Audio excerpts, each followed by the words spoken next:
iBafana-Bafana yemidlalweni lo seyisaze kufuze ikwenza ukuzidlulela emzombeni wokugcina wephaliswano lokuhlungela ibhigiri yephasi. Beyisesiqongolweni segroup G ngamaphuzu ali-13 kunye namagoli amaningi. Ukudlala ngokulingana bekuzoyenza bona iqedise esiqongolweni. Usofengwana unikela iGhana ipenalty ebanga ukuvungama. Bekwaba kuchabalala kwamathuba weBafana-Bafana ukungena ebhigirini yephasi. Match officials have decided the game, which is not what is supposed to happen.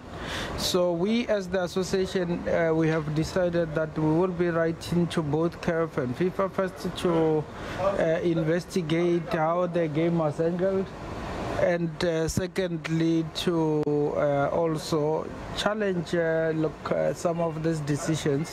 Nanyana kunjalo umbanduli weBafana-Bafana uHugo Bruce uthuthabile ngendlela isiqhema sakhe sidlale ngayo. Siqede ngamaphuzu alingana neweGhana ali-13. Into enza ukuthi iGhana ikhona ukudlulela phambili ukuthi betha amagoli alikhomba kanti iSouth Africa yona ibetha 6 solo kuthoma iphaliswano.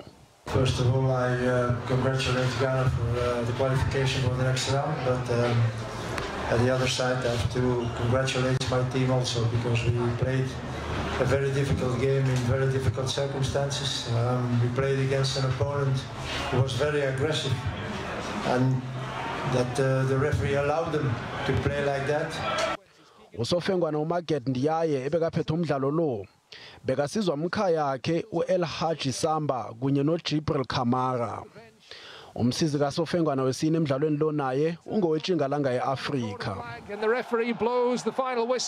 Njengoba nasezinje indaba ekhasini lethu leFacebook sibuzile ukuthi uthini wakho umbono ngegadango elithethwe I-SAFA lokuzibilayeza kuFIFA ngomdlalo lo.